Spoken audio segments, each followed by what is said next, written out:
Welcome back to ML Khan Biology. Today the topic for discussion is action potential. आज के इस topic में हम एक्शन पोटेंशियल स्टडी करेंगे. Action potential is also known as active membrane potential.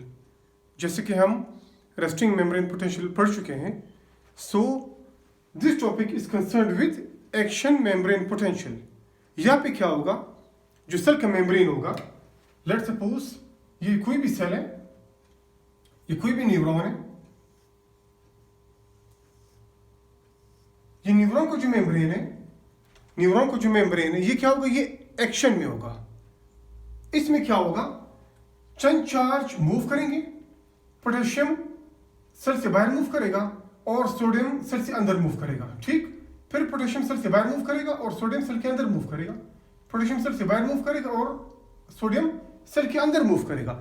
और ये पैगाम पहुंचाएगा कहां तक, ठीक है, from let's suppose from a skin to the central nervous system और from central nervous system to the skin to the muscle. अब ये क्या करेंगे, ऐसा पैगाम पहुंचा रही है, ये इंपल्स पहुंचा रहा है, ये एक पैगाम पहुंचा रहा है.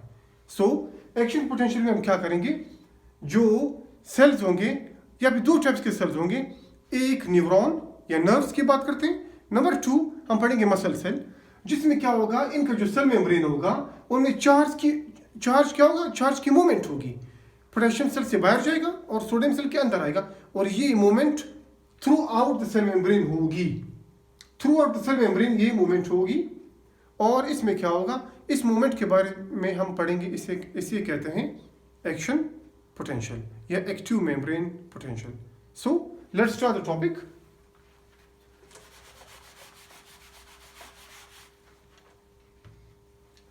लेट्स सपोज दिस पर्सन, मैं किसी पर्सन को बना रहा हूं.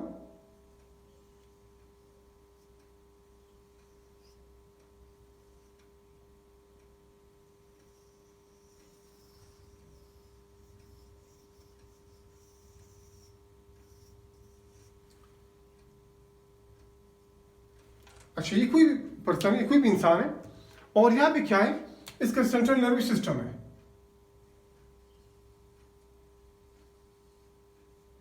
ये फोर ब्रेन, ये मिड ब्रेन, ये हाइंड ब्रेन, ये स्पाइनल कॉर्ड, ये स्पाइनल कॉर्ड. अब यहां पे क्या होगा, यहां पे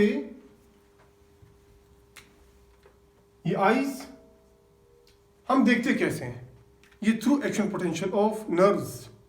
हम देखते कैसे हैं, हम स्मेल कैसे करते हैं, सूंघते कैसे हैं, हम टेस्ट कैसे करते हैं. या आसान अल्फाज में, टेस्ट करने के बाद फॉर एग्जांपल हम कोई शुगर मॉलिक्यूल मुंह में डालते हैं, हमें स्वीटनेस का पता कैसे चलता है, हमें मिठास का पता कैसे चलता है. हम किसी चीज़ की तरफ देखते हैं, विजन हमें दिखाई कैसे देता है. हम किसी चीज़ को सूंघते, परफ्यूम को सूंघते हैं, तो वो ऑर्डर हमारे सेंट्रल नर्वस सिस्टम तक कैसे प्रोपगेट करता है.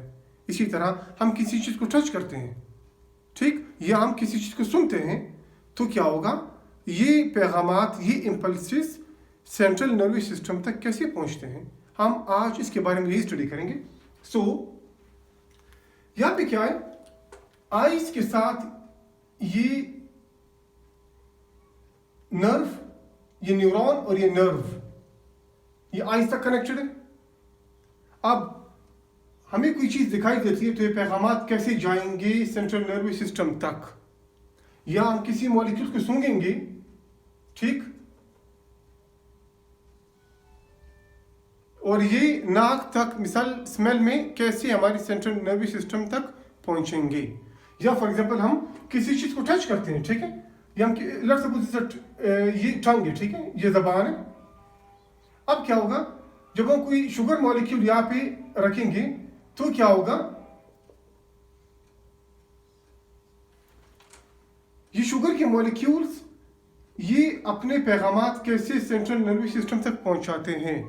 या लेट्स सपोज हम किसी चीज को यहाँ पे टच करते हैं, ठीक है, हम किसी चीज को यहाँ पे टच करते हैं और टच करने के बाद ये इंपल्सेस, ये पैगामात कैसे नर्व्स में प्रोपगेट करते हैं to the central nervous system. या लेट्स सपोज ये हमारे पास, ये हमारा हेयर है, ईयर, कान है, साउंड वेव्स आ रहे हैं, कोई आवाज़ हमारे तक पहुंच रही है। अभी मेरी आवाज़ आप तक कैसी पहुंच रही है, ठीक है, स्पीकर से जो आवाज़ निकल रही है वो आपके क्या होगा, वो आपके ईयर ड्रम को वाइब्रेट करेगा और ये पैगामात सेंट्रल नर्वस सिस्टम तक कैसे पहुंचते हैं, ये सारे के सारे एक्शन पोटेंशियल के थ्रू ही पहुंचेंगे। ठीक, अभी हम क्या करेंगे, इसमें इनमें से सिर्फ एक का मैकेनिज्म पढ़ेंगे, बाकी सारा का सारा मैकेनिज्म आइडेंटिकल है, उनका सब बिल्कुल सबका मैकेनिज्म सेम है। तो जो हमारे सेंसरी नर्व्स हैं, ये सारे के सारे सेंसरी नर्व्स हैं। Touch sensory nerve, taste sensory nerve, smell sensory nerve, vision, hearing, ये सारे के सारे क्या हैं, ये सेंसरी नर्व्स हैं। अब इन सेंसरी नर्व्स के थ्रू ये पैगामात कैसे जाते हैं, ठीक, सेंट्रल नर्वस सिस्टम तक। This is the study of action potential. तो आज के इस टॉपिक हम क्या करेंगे, एक्शन पोटेंशियल स्टडी करेंगे कि सेंसरी नर्व्स में पैगामात कैसे पहुंचते हैं। ठीक, सो अच्छा, अब यहां पे हम क्या करेंगे, मैं स्ट्रक्चर को थोड़ा बड़ा करके बनाता हूं।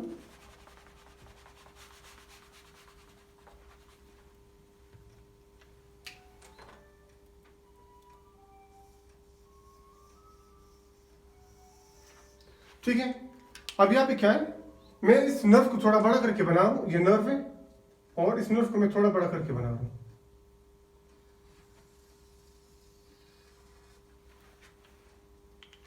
अब यहां पे क्या होगा, सो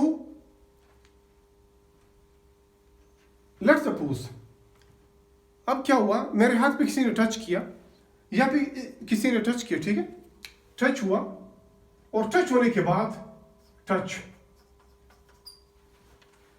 अब इस हाथ पे टच होने के बाद स्किन पे टच होने के बाद स्किन के जो नर्व्स हैं वो क्या करते हैं, वो पैगामात यहाँ तक पहुंचाते हैं, सेंट्रल नर्वस सिस्टम तक कैसे पहुंचाते हैं। इसको स्टडी करने से पहले आपको ये चीज पता होना चाहिए, मैं इस डायग्राम को थोड़ा बड़ा करके बना दूं ताकि थोड़ा सा आसान हो। ये हैंड है, ठीक है। अब यहां पे क्या होगा,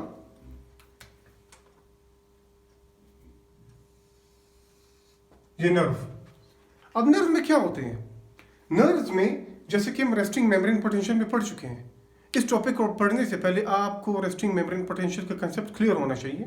मेरी इस पे एक वीडियो भी है रेस्टिंग मेम्ब्रेन पोटेंशियल पे। अब यहाँ पे क्या होगा, ये नर्व है और यहाँ पे नर्व में होते हैं पोटेशियम चैनल, यहाँ पे क्या होंगे, इज अ पोटेशियम चैनल, ये क्या होगा, ये पोटेशियम चैनल होगा, there is a potassium channel. और पोटेशियम चैनल के बाद यहाँ पे एक नहीं, काफी ज्यादा पोटेशियम चैनल्स होते हैं, मैं ब्लू से बना रहा हूं पोटेशियम चैनल्स को। सिमिलरली इसी तरह यहाँ पे सोडियम चैनल्स भी होते हैं, there are sodium channels, there are certain sodium channels. लेकिन सोडियम चैनल को पढ़ाने से पहले यहाँ पे क्या होगा, यहाँ पे, ठीक है, मैं इसको यहाँ पे बना रहा हूं माइलिन शीट, श्वान सेल, ठीक है, ये माइलिन शीट है विच इज एन इंसुलेटर, जो एक इंसुलेटर है। लेट्स सपोज ये एक नर्व है,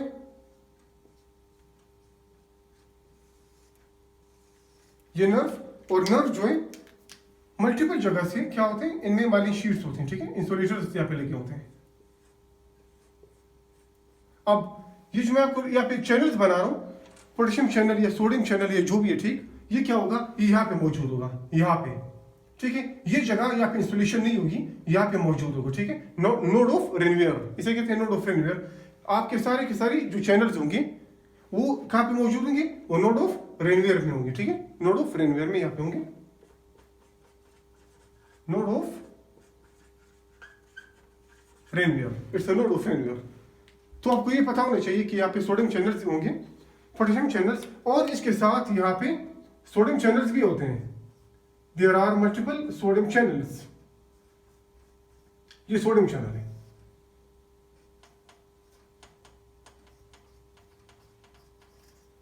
इट्स अ सोडियम चैनल। अब सोडियम चैनल दो टाइप्स के होते हैं, एक वो सोडियम चैनल जिनको एक्टिवेट करता है, लेट्स सपोज अगर ये आंख में है तो उनको एक्टिवेट कौन करेगा, इनको एक्टिवेट लाइट करेगा, इनको कौन एक्टिवेट करेगा, इनको एक्टिवेट लाइट करेगा। So these are light sensitive sodium channels. एक लाइट सेंसिटिव भी हो सकते हैं, अगर वो आंख में तो लाइट सेंसिटिव होगा, अगर ये आंख में तो light sensitive sodium channels, light sensitive, और अगर ये नोज में तो नोज में स्मेल सेंसिटिव, मॉलिक्यूल सेंसिटिव, ठीक है। चल मॉलिक्यूल्स है ना, जिन मॉलिक्यूल के स्मेल होगा, ठीक है, वो क्या होगा, ये ऑर्डर सेंसिटिव, स्मेल सेंसिटिव, ठीक है। ऑर्डर सेंसिटिव सोडियम चैनल्स होंगे। और जबान में क्या होंगे, टंग पे क्या होंगे, टेस्ट सेंसिटिव, ये भी केमिकल सेंसिटिव होंगे, ठीक है, केमिकल होगा, टेस्ट सेंसिटिव या केमिकल सेंसिटिव, चंद से केमिकल्स होंगे, ठीक है। और जो एयर ड्रम को मूव करेगा या कान में होगा, वो क्या होगा, वो मैकेनिकल सेंसिटिव होगा, वो प्रेशर को महसूस करेगा, ठीक है, वो वाइब्रेशन को महसूस करेगा, mechanical sensitive, it's mechanical sensitive sodium channel. और इसी तरह जो हाथ पे होंगे, स्किन पे होंगे, वो भी मैकेनिकल सेंसिटिव सोडियम चैनल होंगे। हाथ पे भी क्या होंगे, ये हम कहेंगे कि ये होंगे mechanical sensitive sodium channel, mechanical sensitive sodium channel, ये इसकी बात हो रही है। तो ये 5 किस्म के डिफरेंट सोडियम चैनल्स होते हैं, ठीक। और इसके अलावा यहाँ पे मैं पर्पल से बना रहा हूं, इस पर्पल में क्या होगा, ये जो सोडियम चैनल, अगली टाइप को जो सोडियम चैनल है, और ये बहुत ज्यादा मिकदार में बहुत ज्यादा होगा, ठीक है, मिकदार में ये बहुत ज्यादा होगा, तो इसको मैं भी बना रहा हूं। इसको कहते हैं वोल्टेज गेटेड सोडियम चैनल। ये पर्पल में क्या शो कर रहे हैं, वोल्टेज गेटेड सोडियम चैनल, ये वोल्टेज गेटेड सोडियम चैनल होगा। तो वोल्टेज गेटेड सोडियम चैनल की मिकदार ज्यादा होगी। और अगला जो टाइप है सोडियम चैनल का, ये मैकेनिकल या लाइट सेंसिटिव होगा या ऑर्डर सेंसिटिव होगा, मतलब हम कहेंगे ये सेंसरी नर्व्स पे होंगे, ठीक है। इनको क्या करेगा, इनको ये चीजें, ये इनके या तो लाइट इनको सेंस करेगा, ठीक है, ये लाइट को सेंस करेंगे, या किसी ऑर्डर को सेंस करेंगे, किसी केमिकल को सेंस करेंगे, ठीक है, या किसी मैकेनिकल टच को या मैकेनिकल प्रेशर को ये सेंस करेंगे। इसी तरह ये क्या होंगे, ये सारे पोटेशियम चैनल्स है, दीज आर पोटेशियम चैनल्स। अब यहाँ पे क्या होगा, यहाँ पे सबसे पहले आपको ये चीज क्लियर होनी चाहिए कि लेट्स सपोज मैं यहाँ पे एक सेल बना रहा हूं,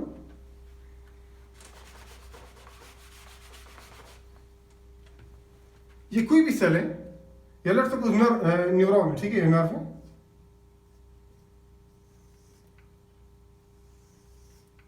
ये नर्व है, जिससे नर्व। अब ये नर्व क्या करेगा, इस नर्व में क्या होगा, सबसे पहले जब ये नर्व स्टिमुलेट होगा, अमूमन क्या होते हैं, मैं आपको सिर्फ यहाँ पे बता दूं, रेस्टिंग मेम्ब्रेन पोटेंशियल वाला जो लेक्चर है, इसमें आपको यहाँ पे बात क्लियर होगी कि इस नर्व में क्या होगा, -70 मिली वोल्ट होगा, -70 मिली वोल्ट इसका वोल्टेज है, इस न्यूरॉन का, इस नर्व का -70 मिली वोल्ट है। तो ये रेस्टिंग मेम्ब्रेन पोटेंशियल में वहाँ पे ये पूरा ये कंसेप्ट क्लियर है कि -70 कहाँ से आया हमारे पास, ठीक। तो यहाँ पे क्या होगा, हमारे पास यहाँ पे चंद पोटेशियम के आयंस मौजूद हैं नर्व के अंदर, there are certain potassium ions present. अब क्या होता है, जब कोई भी मुझे यहाँ पे टच करता है, टच करने के बाद यहाँ पे मैं पोटेशियम चैनल भी बना रहा हूं, ये पोटेशियम चैनल ब्लू में बना रहा हूं, और ब्लैक में बना रहा हूं सोडियम चैनल्स, ये सोडियम चैनल है। अब सेल के अंदर पोटेशियम की मिकदार ज्यादा होती है और सेल के बाहर सोडियम की मिकदार ज्यादा होगी, सोडियम कैटाइन। सेल के बाहर इंटरस्टिशियल फ्लूइड में सोडियम आयन की मिकदार ज्यादा होती है, लेकिन सेल के अंदर पोटेशियम कैटाइन की मिकदार ज्यादा होगी। अब जब कोई यहाँ पे टच करता है, किसी स्किन पे टच करता है, टच करने के बाद या कोई आपको लाइट महसूस होगा, वो क्या करेगा, इन वाले चैनल्स को एक्टिवेट करेगा, इन वाले चैनल्स को एक्टिवेट करेगा। इसके एक्टिवेशन से सबसे पहले क्या होगा, सोडियम एंटर करेगा, सोडियम सेल के अंदर एंटर करेगा, sodium will enter into the cell, sodium cell के अंदर एंटर कर जाएगा। और जब सोडियम सेल के अंदर एंटर कर गया आपके सामने, अब क्या होगा, जब एक दाना सोडियम सेल के अंदर एंटर कर गया तो क्या होगा, अब एक पॉजिटिव बढ़ गया, यहाँ पे एक पॉजिटिव बढ़ गया तो नेगेटिविटी कम हो गई। यहाँ पे नेगेटिविटी कितनी हुई, -69 मिली वोल्ट हो गई, -69 मिली वोल्ट हो गई।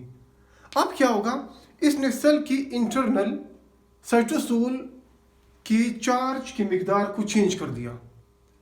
ठीक, हमेशा अमूमन क्या होता है, यहाँ पे -70 होता है, न्यूरॉन जो है वो -70 पे रेस्ट की हालत में होगा, न्यूरॉन -70 मिली वोल्ट में रेस्ट की हालत में होगा, ये कोई एक्शन परफॉर्म नहीं करेगा, यहाँ पे चार्ज इर्द गिर्द मूव नहीं करेगा। जब न्यूरॉन रेस्ट की हालत में होते हैं तो इनके मेम्ब्रेन पे चार्ज मूव नहीं करते हैं। अब यहाँ पे क्या हुआ, जब यहाँ पे टच हुआ, टच होने के बाद फॉर एग्जाम्पल मैं कहता हूँ कि यहाँ पे अगर टच हुआ, टच होने के बाद क्या होगा, ये वाले सोडियम चैनल्स एक्टिवेट होंगे जो कि मैकेनिकल स्टिमुलेटेड सोडियम चैनल है, ये एक्टिवेट होंगे। इनके एक्टिवेशन से सोडियम इंटरस्टिशियल फ्लूइड से एंटर करेंगे इनटू द सेल, न्यूरॉन के अंदर एंटर कर जाएंगे। जब ये न्यूरॉन के अंदर एंटर कर गए, लेट्स सपोज मैं कहता हूँ कि एक सोडियम एंटर कर गया, जब एक सोडियम एंटर कर गया तो सेल की इलेक्ट्रोपॉजिटिविटी, इलेक्ट्रोनेगेटिविटी कम होगी, -70 थी, अब कितनी होगी, -69 होगी। अगर मैं कहता हूं कि 2 सोडियम एंटर हुए, कितने, 2 सोडियम एंटर हुए, तो क्या होगा, इसकी इलेक्ट्रोनेगेटिविटी और कम होगी, -68 मिली वोल्ट होगी। अब क्या होगा, सेल क्या करेगा, ये न्यूरॉन सेल क्या करेगा, ये जिन पे फंक्शन हुआ था इसकी इलेक्ट्रोनेगेटिविटी कम हुई थी, दोबारा ये अपनी इलेक्ट्रोनेगेटिविटी को बढ़ाएगा, ये दोबारा अपनी इलेक्ट्रोनेगेटिविटी को बढ़ाएगा। कैसे बढ़ाएगा, अब ये क्या करेगा, ये इस पोटेशियम आयन को सेल से बाहर भेज देगा। कितने, 2 सोडियम एंटर हुए थे, अब ये 2 पोटेशियम आयन को सेल से बाहर भेजेगा। जब 2+ आयन दोबारा बाहर चले गए तो दोबारा सेल की इलेक्ट्रोनेगेटिविटी -70 तक पहुंच गई। और अगर यहाँ से 3 एंटर हुए थे तो ये दोबारा 3 सोडियम को क्या करेगा, बाहर निकालेगा और अपने आप को रेस्ट की हालत में रखने की कोशिश करेगा। ये नर्व या न्यूरॉन क्या करते हैं, अपने आप को रेस्ट की हालत में रखने की कोशिश करते हैं। अगर इनकी इलेक्ट्रोनेगेटिविटी बढ़ जाए, सॉरी कम हो जाए, ठीक है, ये क्या करते हैं, अपने आप को दोबारा रेस्ट की हालत में लाने की कोशिश करते हैं, दोबारा रेस्ट की हालत में लाने की कोशिश करते हैं। ठीक, अब यहाँ पे क्या होगा, अब आपके जहनों में शायद एक क्वेश्चन है कि सर तो सारा का सारा सोडियम बाहर, पोटेशियम सारा का सारा बाहर निकल जाएगा। ठीक, लेकिन ये हमारे प्रीवियस लेक्चर में मौजूद है रेस्टिंग मेम्ब्रेन पोटेंशियल में, कि न्यूरॉन के मेम्ब्रेन में या नर्व्स के मेम्ब्रेन में यहाँ पे सोडियम पोटेशियम एटीपीज होते हैं। वो क्या करते हैं, सोडियम पोटेशियम एटीपीज क्या करते हैं, ये 2 पोटेशियम आयंस को सेल के बाहर से उठाकर सेल के अंदर फेंकते हैं और 3 सोडियम आयंस को, 3 सोडियम कैटायंस को सेल के अंदर से सेल से बाहर फेंकते हैं। तो यहाँ पे क्या होगा, ये जो सोडियम पोटेशियम एटीपेज है, it is called sodium potassium ATPase. Sodium potassium ATPase ये एंजाइम है जो कि एटीपी इस्तेमाल करेगा। ये क्या करेगा, ये मुसलसल 2 सोडियम को सेल से बाहर से उठाकर सेल के अंदर फेंकेगा और 3 सोडियम को सेल के अंदर से सेल के बाहर फेंकेगा। तो ये इन कंटिन्यूस मोशन होगा और ये क्या करेगा, ये सेल के अंदर से पोटेशियम की मिकदार को कम होने नहीं देगा और सेल के अंदर पोटेशियम की मिकदार को ज़्यादा होने नहीं देगा। ये किसका काम है, ये सोडियम पोटेशियम एटीपेज का काम है। सो अब यहाँ पे क्या हो रहा है, यहाँ पे इस तरह हो रहा है, क्या इसको ग्राफिकली कैसे शो करेंगे, ग्राफिकली। अच्छा मैं यहाँ पे क्या करता हूँ, ये ग्राफ बना रहा हूँ,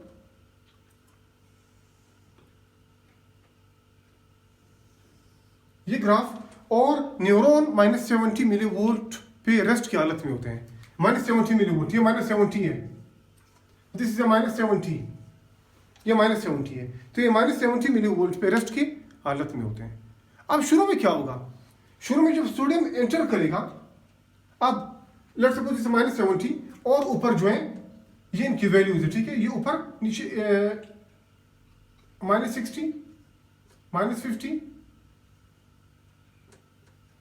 ये -55, सॉरी ये -55, ठीक है। और नीचे क्या होगा, नीचे -80, नेगेटिविटी बढ़ रही है नीचे की तरफ, और ये -90। अब ये एक्स एक्सिस क्या शो करेगा, ये टाइम को शो कर रहे हैं, एक्स एक्सिस टाइम शो कर रहे हैं, टाइम टी, और ये क्या शो कर रहे हैं, ये मेम्ब्रेन पोटेंशियल शो कर रहे हैं, वोल्टेज शो करेगा, ठीक है, ये वोल्टेज शो करेगा, वोल्टेज। वाई एक्सिस क्या शो कर रहे हैं, वाई एक्सिस वोल्टेज शो कर रहे हैं। सो अब यहां पे जब सोडियम एंटर हुआ, इसने क्या किया, सेल की इलेक्ट्रोनेगेटिविटी कम कर दी। अब -70 बड़ा है, -68 छोटा है, ठीक है। इसने क्या किया, सेल की इलेक्ट्रोनेगेटिविटी कम कर दी। मैं माइनस के लिहाज से बात कर रहा हूँ, इलेक्ट्रोनेगेटिविटी के लिहाज से बात कर रहा हूँ। इलेक्ट्रोनेगेटिविटी के लिहाज से -70 बड़ा नंबर है और -68 छोटा नंबर है, ठीक। तो यहाँ पे क्या होगा, सेल की इलेक्ट्रोनेगेटिविटी कम हो जाएगी। सो यहाँ पे ग्राफिकली क्या होगा, ये क्या करेगा, सेल की इलेक्ट्रोनेगेटिविटी कम होगी, ये ऐसे ये ग्राफ ऊपर आएगा, ठीक। सेल की इलेक्ट्रोनेगेटिविटी कम होगी, ये शो करेगा सोडियम इनफ्लक्स को, सोडियम इनफ्लक्स, सोडियम अंदर जा रहे सेल के अंदर। और जब सोडियम सेल के अंदर जाएगा, जब सोडियम सेल के अंदर जाएगा, जब सोडियम सेल से बाहर मौजूद है ना, जब इस सेल के अंदर जाएगा, इसे कहते हैं डीपोलराइजेशन, सेल की डीपोलराइजेशन होगी। जब सोडियम एंटर करेगा सेल के अंदर, सेल की डीपोलराइजेशन होगी। तो डीपोलराइजेशन में सेल की इलेक्ट्रोपॉजिटिविटी बढ़ जाएगी और इसकी इलेक्ट्रोनेगेटिविटी कम हो जाएगी। तो अब यहाँ पे क्या हुआ, यहाँ पे ये ग्राफ ऊपर आएगा। अब ये क्या कर रहे हैं, ये सोडियम की एंट्री को शो कर रहे हैं कि सोडियम एंटर हो रहा है सेल के अंदर और सेल की इलेक्ट्रोनेगेटिविटी कम हो रही है। जब सेल की इलेक्ट्रोनेगेटिविटी कम होगी, एट द सेम टाइम मैंने आपको शुरू में बताया कि न्यूरॉन करते क्या है, न्यूरॉन अपने आप को स्टेबल हालत में रखते हैं, -70 की हालत में रखते हैं, ठीक है। अब ये पहुंचा लेट सपोज -60 तक पहुंच गया, लेट सपोज, ठीक है, या ये पहुंचा -65 तक पहुंच गया। जब ये यहां तक पहुंचा, अब सेल क्या करेगा, एट द सेम टाइम ये इतने पोटेशियम रिलीज करेगा कि दोबारा वोल्टेज को -70 पर दोबारा ले आए। अब ये क्या शो करे, ये पोटेशियम इफ्लक्स शो कर रहा है। पोटेशियम का सेल में से बाहर जा रहा, सेल के अंदर में से सेल से बाहर जा रहा, वो ये जगह शो कर रहा है, पोटेशियम ये जगह, ठीक है। पोटेशियम इफ्लक्स, पोटेशियम का इफ्लक्स हो गया।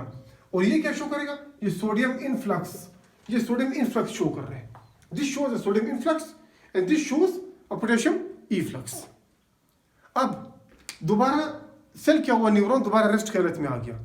अब क्या हुआ, लेट्स सपोज कभी कभार क्या होता है, हमारी स्किन पे कोई चीज पड़ा होता है, या कोई छोटा सा इंसेक्ट होगा, वो हमारी स्किन पे फिर रहा होता है, लेकिन वो हमें महसूस नहीं होता। वाई, क्यों, क्योंकि उसमें क्या होगा, जब कोई छोटा सा इंसेक्ट आएगा हमारी स्किन पे बैठेगा, वो क्या करेगा, इतना ज्यादा सोडियम एंटर करेगा सेल के अंदर, इतना ज्यादा सोडियम सेल के अंदर एंटर करेगा कि at the same time cell क्या करेगा, उतना पोटेशियम रिलीज भी कर देगा और दोबारा अपने आप को रेस्ट की हालत में ले आएगा।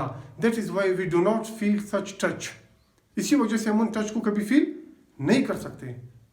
या हम क्या करते हैं, लाइट का भी इसी तरह है। अच्छा, लाइट हमें 30 किलोमीटर से हम कैंडल जलाते हैं, हमें 30 किलोमीटर से क्लियर नाइट में हमें वो कैंडल नजर आएगा, ये इसका थ्रेशोल्ड है, it is called a threshold. अगर वो इससे दूर हुआ, नॉर्मली वो कैंडल लाइट हमें नजर नहीं आएगा। 30 किलोमीटर, कितना, 30 किलोमीटर से हमें कैंडल लाइट नजर आते हैं रात में, क्लियर नाइट में, ठीक है। और अगर वो कैंडल उससे दूर हुआ, वो हमें नजर नहीं आएगा। ये थ्रेशोल्ड है, ये मैक्सिमम रेंज है, इसे कहते हैं थ्रेशोल्ड। इसी तरह साउंड 20 हर्ट्ज या 20,000 हर्ट्ज, अगर उससे ज्यादा हुआ वो हमें सुनाई नहीं देगा, अगर उससे कम हुआ, 20 हर्ट्ज से कम हुआ, वो हमें कभी सुनाई नहीं देगा। ये 20 हर्ट्ज क्या, ये थ्रेशोल्ड है, 20 हर्ट्ज क्या, ये थ्रेशोल्ड है, ठीक। और इसी तरह हम क्या करते हैं, अब स्मेल का क्या होता है, स्मेल में अगर 6 कमरों का एक अपार्टमेंट है, 6 कमरों का एक घर है, हम उसमें एक पफ परफ्यूम का एक पफ या फिर रिलीज करते हैं, वो हमें पूरे इस 6 कमरे के अपार्टमेंट में महसूस होगा। ये थ्रेशोल्ड है। अगर घर से बड़ा हुआ, ठीक है, तो वो हमें कभी महसूस नहीं होगा। इसी तरह टच का क्या होता है, टच में अगर मक्खी का पर है, मक्खी का पर है और वो 1 सेंटीमीटर ऊपर से गिरते हैं हमारे स्किन पे, 1 सेंटीमीटर, तो वो हमें महसूस होगा। अगर उससे नीचे 1 सेंटीमीटर से कम आकर गिरेगा, वो हमें कभी महसूस नहीं होगा। तो ये 1 सेंटीमीटर, ये थ्रेशोल्ड है, ये 1 सेंटीमीटर क्या है, ये थ्रेशोल्ड है। इसी तरह 1 गैलन वाटर में अगर हम 1 टीस्पून नमक डालते हैं वो हमें महसूस होगा, वो जायका नमक हमें महसूस होगा, वरना वो जायका हमें महसूस नहीं होगा। तो ये क्या है, ये थ्रेशोल्ड है, इसे कहते हैं थ्रेशोल्ड। अब थ्रेशोल्ड होते क्या है, ठीक है। अब ये देखें यहाँ पे क्या हुआ, यहाँ पे वो जो छोटा सा इंसेक्ट हमारे स्किन पे आकर बैठा वो क्यों हमें महसूस नहीं हुआ, क्योंकि उसने क्या किया, उसके बैठने से जब सोडियम एंटर हुआ सेल के अंदर, जब सोडियम सेल के अंदर एंटर हुआ, at the same time cell ने पोटेशियम भी उतना ही रिलीज कर दिया और अपने आप को दोबारा क्या किया, रेस्ट की हालत में ले आया। इन सिंपल वर्ड्स, आसान अल्फाज में, जब आपके voltage gated sodium channel activate नहीं होते आपको वो टच कभी महसूस नहीं होगा। थ्रेशोल्ड किसे कहते हैं, जब आपके voltage gated sodium channel activate हो जाए। ये क्या होता है अभी हम इसके बारे में पढ़ेंगे, ठीक। जब तक सोडियम ठीक है, वोल्टेज गेटेड सोडियम चैनल, जब तक voltage gated sodium channel activate नहीं होंगे हमें वो चीज़ नज़र नहीं आएगी, हमें वो स्मेल कभी महसूस नहीं होगा, हम वो साउंड कभी सुन नहीं सकते, हम वो टेस्ट कभी टेस्ट नहीं कर सकते, उस केमिकल को कभी टेस्ट नहीं कर सकते, उस टच को कभी फील नहीं कर सकते। तो sodium voltage gated sodium channel का एक्टिवेट होना ज़रूरी है, इसका एक्टिवेट होना ज़रूरी है। अब इसको एक्टिवेट कौन करता है, थ्रेशोल्ड। ये थ्रेशोल्ड इसको एक्टिवेट करेगा। थ्रेशोल्ड कितना होगा, -55।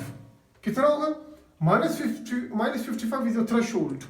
-55 क्या है, ये इसका थ्रेशोल्ड है, ठीक। अब -55 कैसे, लेट्स सपोज मेरे स्किन पे किसी ने टच किया और वो टच मुझे महसूस हुआ। अब इसका मैकेनिज्म क्या है, जब मेरे स्किन पे कोई टच करता है तो टच करने से इतना ज़्यादा सोडियम एंटर होना चाहिए, इतना ज़्यादा सोडियम एंटर होना चाहिए कि वो क्या करे, सेल के इलेक्ट्रॉन नेगेटिविटी ठीक है, सेल के इलेक्ट्रॉन नेगेटिविटी को इतना कम करे कि वो -55 तक पहुंच जाए। कितना, -55 तक पहुंच जाए। वो टच या वो विजन वो इतना ताकतवर होना चाहिए, उसका मैग्नीट्यूड इतना ज़्यादा होना चाहिए कि वो सेल की इलेक्ट्रोपॉजिटिविटी को -68 की बजाय -55 तक पहुंचा दे।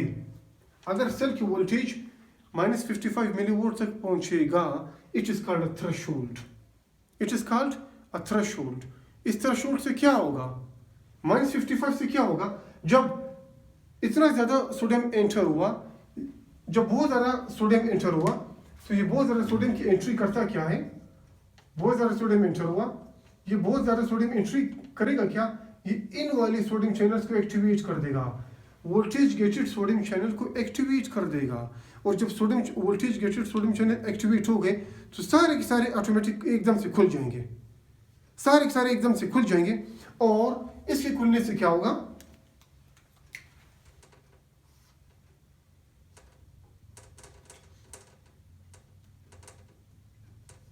अच्छा इसके खुलने से क्या होगा,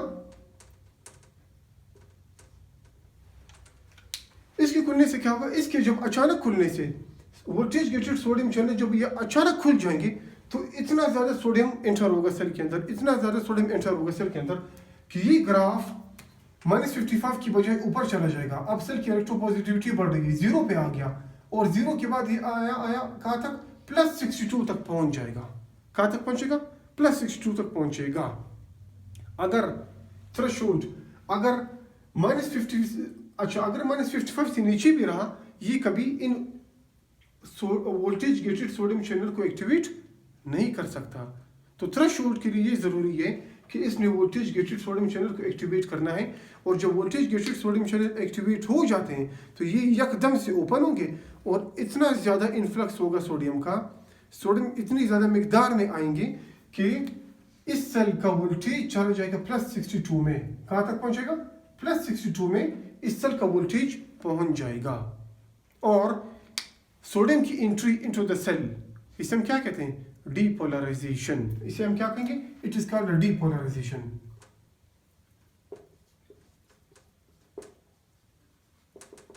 इट इज कॉल्ड डीपोलराइजेशन। तो सेल क्या हुआ, सेल डीपोलराइज हो गया। सेल क्या हुआ, सेल डीपोलराइज हो गया। अब यहाँ पे क्या हुआ, ये सेल अब इसकी एंट्री से क्या हुआ, ये सारे के सारे पर्पल चैनल्स जो कि वोल्टेज गेटेड सोडियम चैनल्स थे, ये सारे के सारे ओपन हो गए और सेल के अंदर एकदम से क्या हुआ, सोडियम एंटर होना शुरू हो गया। इतना ज्यादा सोडियम एंटर हुआ कि इसने इस नर्व के इस वाले पोर्शन की, इसको क्या किया, इसकी इलेक्ट्रोनेगेटिविटी इतनी कम कर दी कि इसको इलेक्ट्रो पॉजिटिव बना दिया। क्या बना दिया इसको, इस वाले पोर्शन को इलेक्ट्रो पॉजिटिव बना दिया। ठीक है, अब इसने क्या किया, इस वाले पोर्शन को इलेक्ट्रो पॉजिटिव बना दिया। इसे कहते हैं, जब सोडियम सेल के अंदर एंटर होता है, इसे कहते हैं, इसे हम क्या कहेंगे, depolarisation. It is called depolarisation, this is known as a depolarisation. तो ये हुआ डीपोलराइजेशन। अब क्या होगा, ये मैं इस तरफ बना रहा हूं, voltage gated sodium channel, these are also known as voltage gated sodium channel, ये भी वोल्टेज गेटेड सोडियम चैनल है। ठीक है, अब ये सोडियम क्या करेगा, ये सोडियम इस तरफ ट्रेवल करेगा, ये सोडियम इस तरफ ट्रेवल करेगा। ठीक, ये सर में फैल जाएगा। जब ये सोडियम इस तरफ ट्रेवल करेगा, अच्छा इससे पहले जब ये सोडियम इस तरफ ट्रेवल करेगा, जब सोडियम यहां तक पहुंच गया, अब इस वाले सोडियम ने जो इसको एक्टिवेट किया, ये सोडियम आकर इस वाले पोर्शन को भी एक्टिवेट कर देगा। और जब ये वाले सोडियम चैनल्स एक्टिवेट हुए, कौन से, वोल्टेज गेटेड, जब ये एक्टिवेट हुए, यहां से भी सोडियम आना शुरू हो गया, यहां से भी सोडियम आना शुरू हो गया। अब सोडियम यहां पे भी सोडियम की एंट्री यहां से भी होगी, और ये वाला पोर्शन क्या हुआ, ये भी डिपोलराइज हुआ। पहले ये वाला पोर्शन डिपोलराइज हुआ था, और सोडियम के फ्लो करने से ये वाला पोर्शन भी डिपोलराइज हो गया, और इसके फ्लो करने से ये वाला पोर्शन भी डिपोलराइज हो गया। लेट्स सपोज यहाँ पे टच किया, अब ये वाला पोर्शन डिपोलराइज हुआ, सोडियम यहाँ तक पहुंचा, इसने इस वाले पोर्शन को डिपोलराइज कर दिया नर्व के। ठीक है, और वो यहाँ तक पहुंचा, इसने इस वाले पोर्शन को डिपोलराइज किया, और ये होते होते डिपोलराइजेशन कहाँ तक पहुंची, ये स्पाइनल कॉर्ड तक पहुंच गई, या मतलब ये हमारे सेंट्रल नर्वस सिस्टम तक पहुंच गई। ठीक है, अब यहां पे हमने शुरू में पढ़ा कि जब सोडियम एंटर होगा और न्यूरॉन अपने आप को कोशिश करेगा कि न्यूरॉन क्या करें, पोटेशियम रिलीज कर दे। जब पोटेशियम रिलीज करेगा तो ये वाला पोर्शन पोटेशियम रिलीज करेगा ताकि न्यूरॉन अपने आप को दोबारा रेस्ट की हालत में ले आए। तो ये वाला पोर्शन क्या करेगा, ये पोटेशियम रिलीज कर देगा ताकि सेल की इलेक्ट्रोनेगेटिविटी दोबारा -70 तक पहुंच जाए। और जो पोटेशियम सेल से बाहर निकलता है, जो पोटेशियम न्यूरॉन से बाहर निकलता है, इसे हम कहते हैं repolarisation. It is called repolarisation. तो ये रीपोलराइजेशन हुआ।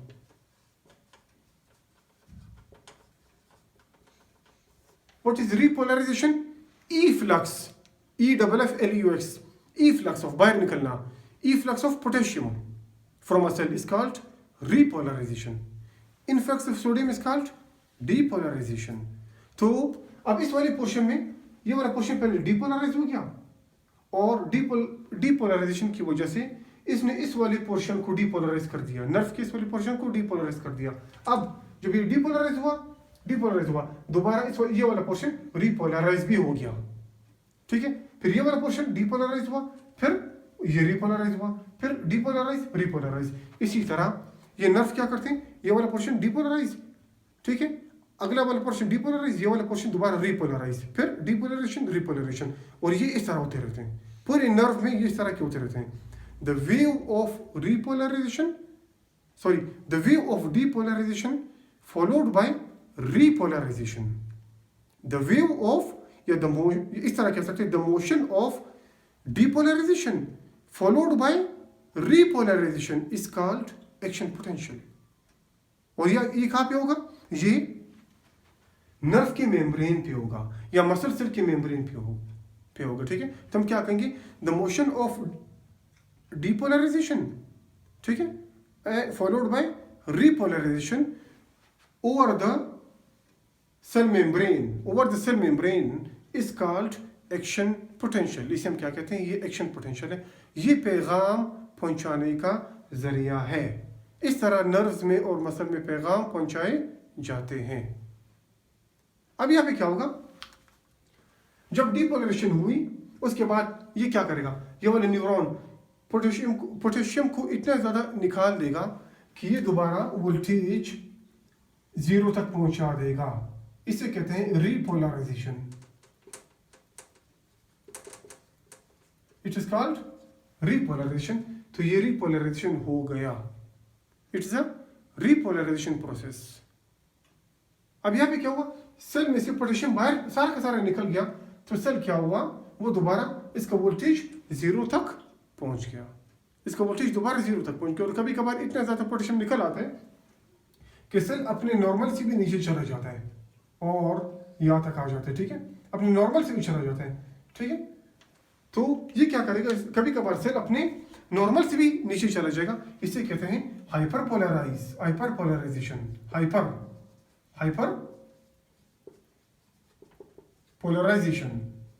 ठीक है। कभी कभार वोल्टेज -90 तक भी आ जाती है, और -90 तक जब आएगी मिली वोल्ट, इसे हम कहते हैं हाइपरपोलराइजेशन।